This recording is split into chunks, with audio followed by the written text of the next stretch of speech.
41번. 스포츠 기업의 형태 중 단일 사업 기업의 특징과 가장 거리가 먼 것은 1번 낮은 기회비용, 2번 경쟁 우위의 축적, 3번 자원과 에너지의 집중, 4번 산업 성장 둔화 시 높은 위험. 기회비용이라고 하는 것은 무엇을 얻기 위해 희생해야 되는 대가, 그 비용을 얘기를 합니다. 단일 사업 기업에서 포기해야 하는 것들이 아주 많습니다. 그래서 기회비용이 낮다고 볼 수는 없겠죠. 그래서 정답은 1번입니다. 넘어가기 전에 단일 사업의 장점과 단점 꼭 알아두기에 나와 있습니다. 한번 읽어보시면 되겠습니다. 42번. 스포츠 기획 후 실행 단계에서 이벤트 연출 시 고려사항을 모두 고른 것은 기억 이벤트의 목적, 니은 프로그램 및 진행 스케줄, 디귿 참가자의 특징. 오타가 있습니다. 죄송합니다. 교재에는 수정하겠습니다. 리을 시설물 사용 규칙, 미음 시간의 제약 및 예산의 한계. 이벤트 연출 시에는 의도를 분석하고 전체적으로 통제하게끔 되어 있는데요. 굉장히 전체적인 내용을 다룹니다. 그래서 모두 해당하므로 정답은 4번. 43번. 다음 수요 예측 기법 중 시계열 분석 기법과 가장 거리가 먼 것은 1번 이동평균법, 2번 지수평활법, 3번 추세분석법, 4번 선도지표법. 수요 예측 기법의 종류를 묻는 문제입니다. 꼭 알아두기 보시면 분류가 나오는데요. 정성적 예측법과 시계열 분석법, 그리고 인과형 기법, 이런 것들이 나옵니다. 보기 보시면 이동평균법, 지수평활법, 추세분석법은 시계열 분석에 해당하고 4번의 선도지표법은 인과형에 해당합니다. 그래서 정답은 4번. 44번. 재무 비율에 관한 설명으로 틀린 것은 1번 유동성 비율은 단기에 지급해야 할 기업의 채무를 갚을 수 있는 기업의 능력을 측정하는 것이다.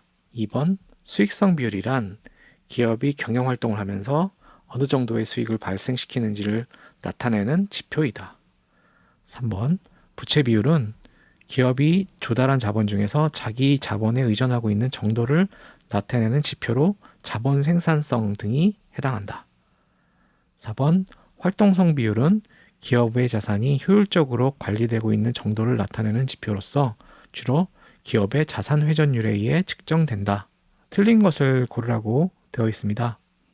자본 생산성이라고 하는 것은 자본의 단위당 투자 효율을 나타냅니다. 부채 비율에 해당하는 것은 아닙니다. 그래서 정답은 3번이 되겠습니다. 45번. 인사고과의 방법 중 상대평가 기법과 가장 거리가 먼 것은 1번 단순서열법, 2번 쌍대비교법, 3번 강제할당법, 4번 평정척도법. 인사고과 방법을 익혀두시면 되겠습니다. 거리가 먼 것을 고르라고 했으니까 평정척도법 이걸 보시면 우리가 흔히 알고 있는 수음이한과 이렇게 구분해서 평정하는 것을 이야기합니다. 그래서 상대평가 평정하는 것을 우리가 흔히 알고 있는 수음이한과 같이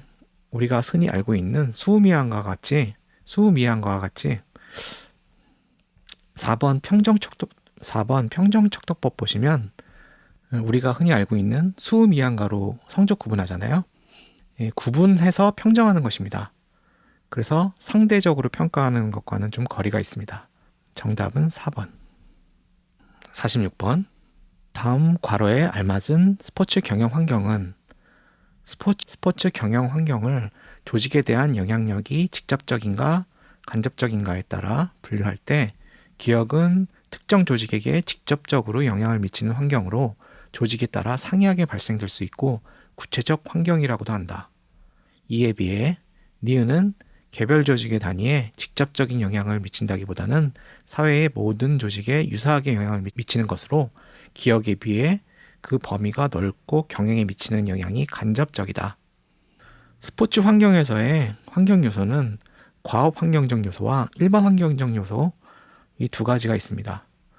종업원, 주주, 경쟁 조직, 소비자, 금융기관, 공급업자 이런 것들은 과업 환경적 요소를 얘기하고요. 간접적으로 영향을 미치는 기술 발전, 정치, 경제, 사회, 문화 환경 이런 것들은 일반 환경적 요소라고 보면 되겠습니다.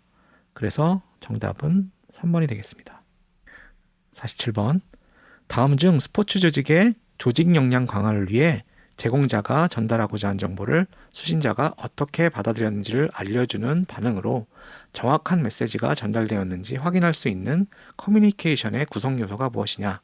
1번 메시지화, 2번 커뮤니케이션 경로 선택, 3번 메시지 해석, 4번 피드백. 피드백이라고 하는 것이 있습니다. 어떤 메시지에 대해서 반응을 보여주는 것을 말하는 것이죠. 그래서 정답은 4번이 되겠습니다. 다른 커뮤니케이션 기법 꼭 알아두기에 나와 있습니다. 한번 확인하고 넘어가시기 바랍니다. 48번. 다음 재무 구조를 가진 스포츠 센터의 자기 자본 순이익률 ROE라고 하는 것은 약 얼마인가? 여기 보기에 X들이 나오고요.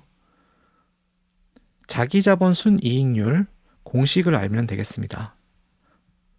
꼭 알아두기 보시면 자기 자본 이익률이라고 하는 것은 자본 총액분의 당기 순이익 이렇게 계산을 하는데요.